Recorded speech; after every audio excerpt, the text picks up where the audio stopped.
प्यारे बच्चों, हम पार्ट जो आपका हमारा पर्यावरण है पार्ट 15 उसी पार्ट से हम आगे बढ़ रहे हैं। अगला टॉपिक है आहार श्रृंखला एवं जाल। तो आहार श्रृंखला क्या हुआ और जाल क्या हुई, इसके बारे में हम पढ़ेंगे। वैसे पिछली कक्षाओं में भी हम थोड़ा थोड़ा इसके बारे में पढ़ चुके हैं। जैसे एक एग्जाम्पल लेते हैं। यहाँ पर आपको कुछ चित्र बने हुए दिखाई दे रहे हैं। एक चित्र बना दिखाई दे रहा है। इस चित्र में एक स्थिति देखते हैं सी वाली में क्या दिख रहा है आपको? आपको एक घास का मैदान दिख रहा है। ये तालाब है, तालाब का है ये सी वाला। ये तालाब के अंदर जो पौधे होते हैं छोटे छोटे वो दिखाई दे रहे हैं, कुछ कीट दिखाई दे रहे हैं और फिर उसके बाद मछली दिखाई दे रही है और फिर एक बगुला दिखाई दे रहा है इस चित्र में। तो आपको, या फिर बी वाला चित्र आप देखें, घास दिखाई दे रही है, उसमें आपको टिड्डी दिखाई दे रही है, तिलचट्टा दिखाई दे रहा है, फिर आपको एक मेंढक दिखाई दे रहा है, फिर आपको एक सांप दिखाया गया है और फिर ये लास्ट में आपको एक पक्षी दिखाया गया है जो सांप को खाता है। तो बच्चों, इस चित्र में आपको ये दिख रहा है कि इसमें हमें ये स्थिति स्पष्ट हो रही है कि कौन सा जीव किसका भक्षण करता है। यहाँ पर आपको दिखा, ये छोटे पौधों को खाने वाले कुछ कीट हैं, उनको मछलियाँ हैं, फिर उसके बाद जो है आपको सारस दिखाई दे रहा है। यहाँ पे घास को खाने वाले टिड्डी हैं, टिड्डी को खाने के लिए मेंढक है, मेंढक को खाने के लिए सांप है और सांप को खाने के लिए बाज या गरुड़ जैसे पक्षी हैं। और तीसरी स्थिति जो ए वाला जो आपको दिख रहा है, यहाँ पे एक जंगल है, जंगल में हिरन है, हिरन को खाने के लिए शेर। तो बच्चों, इस तरह की स्थिति को जिसमें हमें यह पता लगता है कि कौन सा जीव किसका भक्षण करता है, इस तरह की श्रृंखला को, जीवों की हम श्रृंखला को कहते हैं आहार श्रृंखला, जो हमें ऊर्जा के संचरण को बताती है, जो हमें ये बताती है कि कौन सा जीव किसका भक्षण करता है। आहार श्रृंखला एक जीवों की श्रृंखला है जिससे यह पता लगता है कि कौन सा जीव किसका भक्षण करता है। तो इस तरह की श्रृंखला को, जीवों के इस क्रम को हम कहते हैं आहार श्रृंखला। तो यहाँ पर आपको 3 आहार श्रृंखलाएं ABC करके दिखाई गई है, जो अलग अलग तरह के पारितंत्र की हैं। जो पहला पारितंत्र है वो वन का पारितंत्र है, दूसरा पारितंत्र जो है वो एक घास के मैदान का है और तीसरा पारितंत्र जो है वो किसका है? तालाब का पारितंत्र है यहाँ पर। तो आहार श्रृंखला जो होती है, इसमें अलग अलग स्तर हो गए बच्चों। पहला स्तर आपको दिख रहा होगा, इनको हम कहते हैं पोषी स्तर, यानी पोषण का स्तर। पहले पोषी स्तर में आपको दिख रहे हैं ज़्यादातर आपको हरे पौधे दिखाई दे रहे हैं, तो इनको क्या कहा जाएगा? उत्पादक कहा जाएगा। ये हम पहले भी पढ़ चुके हैं कि उत्पादक जो है हरे पौधे होते हैं। उसके बाद हरे पौधों पर सीधे निर्भर होने वाले जीव, इनको कहा जाएगा शाकाहारी या प्रथम उपभोक्ता। शाकाहारी, और दूसरा नाम है इनका प्रथम उपभोक्ता। प्रथम उपभोक्ता, तो ये आपको समझना है कि प्रथम उपभोक्ता कौन होंगे? शाकाहारी होंगे। उसके बाद अगला क्रम आता है तीसरे प्रकार के जीवों का, जो कि शाकाहारियों को खाते हैं। तो ये तीसरा पोषी स्तर हो गया इसका, तीसरा पोषी स्तर। तो ये पोषी स्तर 3 हो गया। इनको क्या कहा जाएगा? ये सब मांसाहारी हैं, ये छोटे मांसाहारी हैं। और ये कौन से स्तर पे आ गए? तीसरे पोषी स्तर पर। और वैसे इनको कहा जाएगा द्वितीय उपभोक्ता। द्वितीय उपभोक्ता, ये हो गए आपके द्वितीय उपभोक्ता। द्वितीय उपभोक्ता, परंतु इनका पोषी स्तर कौन सा हो गया? पोषी स्तर हो गया 1, 2, 3। तृतीय पोषी स्तर में द्वितीय उपभोक्ता आपको मिलते हैं। और इसके बाद आपको मिलते हैं जो सबसे ऊपर वाले हैं, उनको भी खाने वाले हैं। तो ये आपका आ गए ये, तो ये हो गए पहला, दूसरा, तीसरा, चौथा पोषी स्तर जो आपको दिख रहा है, चतुर्थ पोषी स्तर। उसमें भी आपको कौन से उपभोक्ता दिख रहे हैं? उपभोक्ता नंबर 1, उपभोक्ता नंबर 2, उपभोक्ता नंबर 3। तो इनको कहा जाएगा तृतीय उपभोक्ता। तृतीय उपभोक्ता। और इसके बाद अगला नंबर आएगा, तो टॉप वाले जो आते हैं, टॉप कार्निवोर्स जो होते हैं, उनको कहा जाएगा अंतिम उपभोक्ता।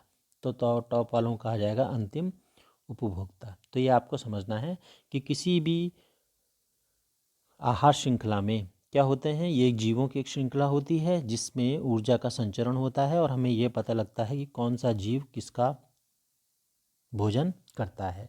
इसमें जो पहली श्रृंखला में सबसे नीचे जो होते हैं वो उत्पादक पौधे होते हैं और यही ऊर्जा का निर्माण करते हैं। ये सूर्य के प्रकाश की सहायता से भोजन का निर्माण करते हैं।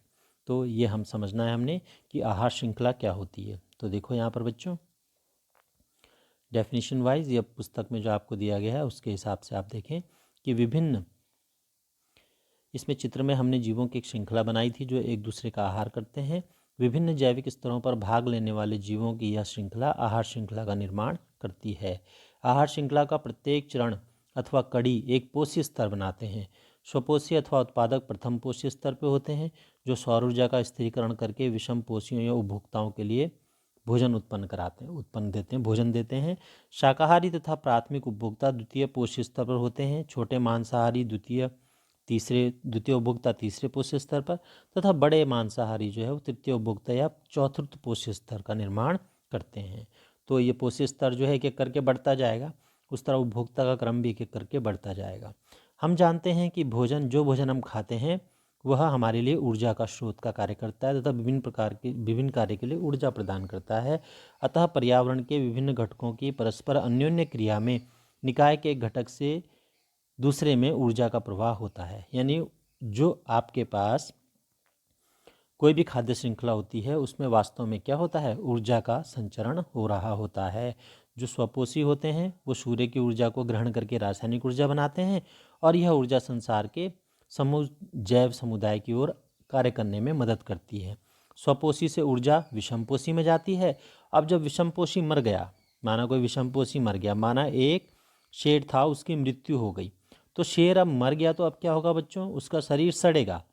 तो शरीर का सड़ना जो है वो किन के कारण होता है, इनका नाम होता है अपघटकों के कारण। अपघटकों में दो जीव आते हैं, जीवाणु हो गए और दूसरे हो गए कवक।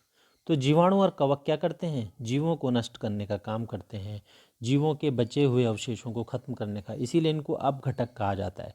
तो इनको भी ऊर्जा मिलती होगी तभी तो ये कार्य करते हैं। तो इसका मतलब ये है कि पौधों द्वारा बनाई गई ऊर्जा केवल परपोषी तक ही नहीं रहती है या विषमपोषी तक ही नहीं रहती है, ये आगे तक भी बढ़ जाती है, जिस ऊर्जा को अपघटकों तक भी यह ऊर्जा चली जाती है। जैसे कि ऊर्जा के स्रोत के नामक पिछले अध्याय हमने जाना कि जब ऊर्जा का एक रूप से दूसरे में परिवर्तन होता है तो पर्यावरण में ऊर्जा की कुछ मात्रा अनुपयोगी रूप में ह्रास हो जाती है। जैसे आप कोयला जलाते हैं तो क्या कोयले से आपको पूरी एनर्जी मिलती होगी, कुछ कोयला तो राख में भी बदलता है, कुछ कोयला गैसीय रूप में भी आपको दिखाई तो वेस्ट भी होता है, ऊर्जा का कुछ ना कुछ ह्रास भी होता है। तो पर्यावरण के विभिन्न घटकों के बीच ऊर्जा के प्रवाह का विस्तृत अध्ययन किया गया।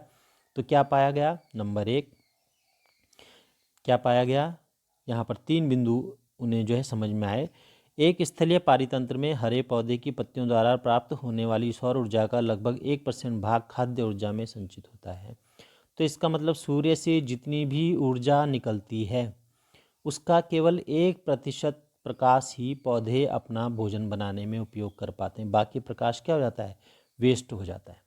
माना जो 100% प्रकाश आता है उसमें से केवल 1% का ही पौधे इस्तेमाल कर पाते हैं, तो ज़्यादातर प्रकाश जो है सूर्य का वेस्ट हो जाता है। पॉइंट नंबर 2 कहता है कि जब हरे पौधे प्राथमिक उपभोक्ता द्वारा खाए जाते हैं तथा ऊर्जा की बड़ी मात्रा का पर्यावरण में ऊष्मा के रूप में ह्रास होता है। कुछ मात्रा का उपयोग पाचन में, विभिन्न जैव कार्यों में वृद्धि और जनन में होता है। खाए हुए भोजन की मात्रा का केवल 10% ही जैव मात्रा में बदल पाता है और अगले स्तर में उपभोक्ता को उपलब्ध हो पाता है। इसका क्या अर्थ हुआ, माना एक गाय एक दिन में 40 किलो चारा खाती है, तो बच्चों वो केवल 4 किलो ही अपने शरीर में, उसका शरीर निर्माण में या शरीर में वजन बढ़ाने में मदद करता है। बाकी का जो 36 किलो है जो उसने खाया उसमें से ज़्यादातर जो है कुछ तो उसके गोबर के रूप में निकल जाता है, कुछ वो अपने कार्यों के रूप में इस्तेमाल कर लेती है, कुछ अपने शरीर के जो आवश्यक क्रियाएं हैं, जैव प्रक्रम हैं, उनको चलाने में उपयोग कर लेती है। तो केवल 4 किलो जो है वो जो घास है वो उसके लिए उपयोगी है, उसी का ही वो अपने शरीर में वजन बढ़ाने में या उसकी जैव की मात्रा बढ़ाने में, उसकी हड्डियों को मजबूत करने में, वजन बढ़ाने में या दूध का निर्माण करने में वो वहाँ पर इस्तेमाल हो जाता है।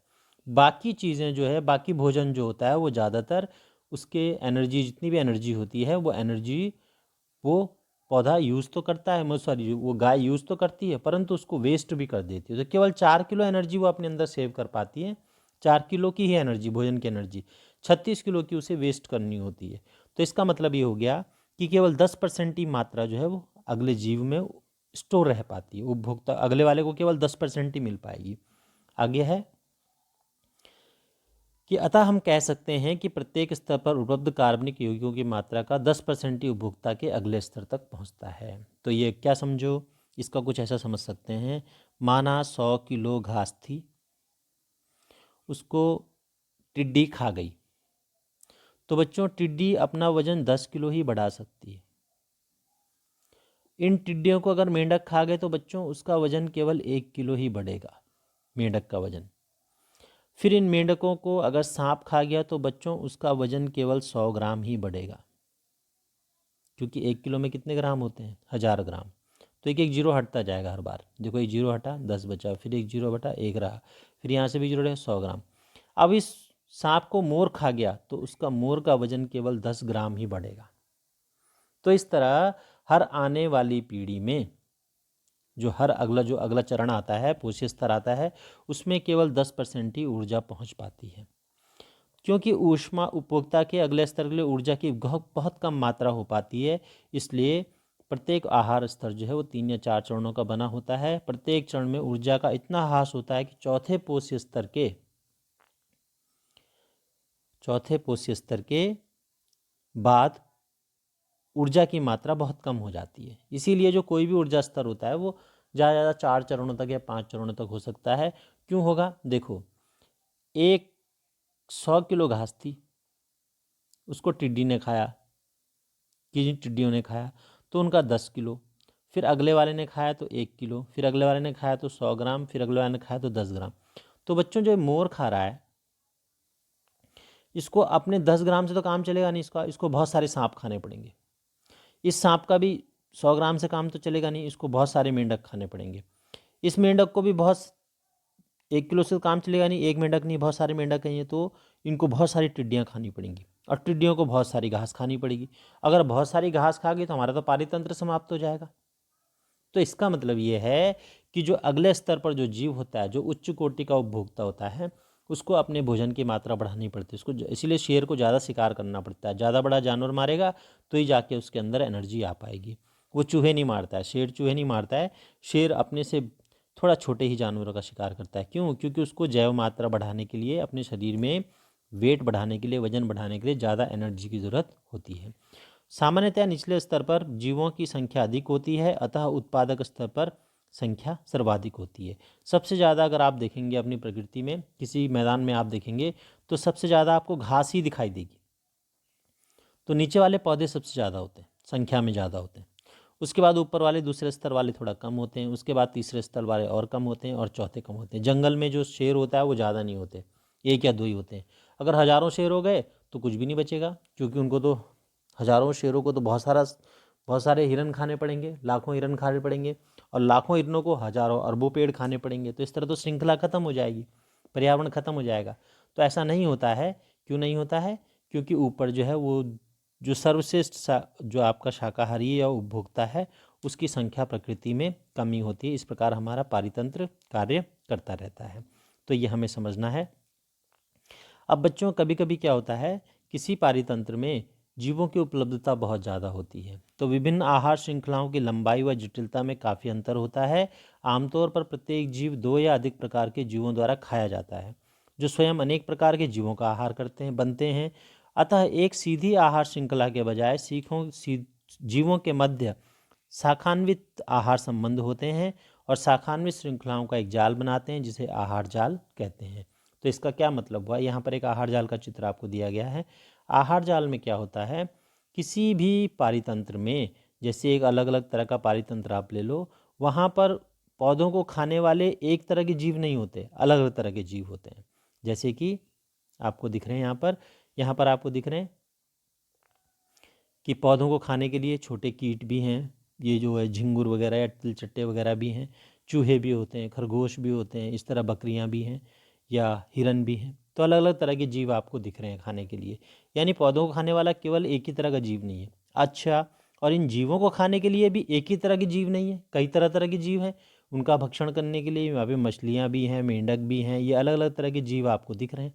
तो यानी इनके पास भोजन की उपलब्धता बहुत है, इनके लिए भी बहुत सारा भोजन है, अलग अलग तरह का भोजन है, और इन नीचे वालों के लिए भी कई तरह का भोजन है। अब तीसरी स्थिति क्या आती है कि ये इस स्तर को खाने वाले भी बहुत सारे जीव हैं, अलग अलग वर्सेटैलिटी है, यानी इनको खाने के लिए भी बहुत तरह के जीव हो गए। अब इनको भी खाने के लिए एक ही तरह का जीव है ऊपर लास्ट में, यानी अंतिम उपभोक्ता जो है वो एक ही हो सकता है। परंतु नीचे जो उपभोक्ता होते हैं उनकी संख्या काफ़ी ज़्यादा होती है। नीचे उपभोक्ता जो आपको दिख रहे हैं उनकी संख्या आपको बहुत ज़्यादा देखने को मिलेगी। तो इसी को ही हम कहते हैं, जब खाद्य श्रृंखलाएं आपस में गुंथ जाती हैं, जुड़ जाती हैं, एक दूसरे से इंटरलिंक्ड होती हैं, अंतर संबंधित होती हैं, तो इस तरह जब बहुत खाद्य श्रृंखलाएं एक दूसरे से जुड़ती हैं तो इस तरह बने तंत्र को हम कहते हैं खाद्य जाल। तो ये आपको जो दिख रहा है ये है खाद्य जाल। खाद्य जाल का फ़ायदा क्या हो गया? खाद्य जाल में जीवों के पास जीवित रहने की सारी संभावनाएं होती हैं, क्योंकि उनके पास भोजन के अधिक अवसर होते हैं। तो किसी भी प्रकृति में खाद्य जाल पाया जाना, किसी भी पारितंत्र में खाद्य जाल पाया जाना उस पारितंत्र को ज़्यादा लंबे समय तक जीवित रख सकता है। तो ये हम समझे इस बात से।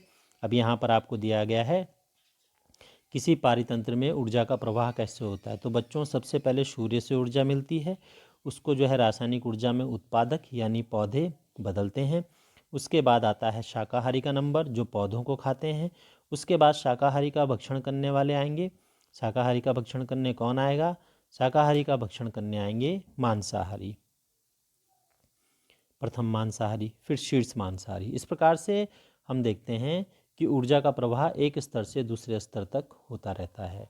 आज के लिए इतना ही, बाकी पढ़ेंगे कल।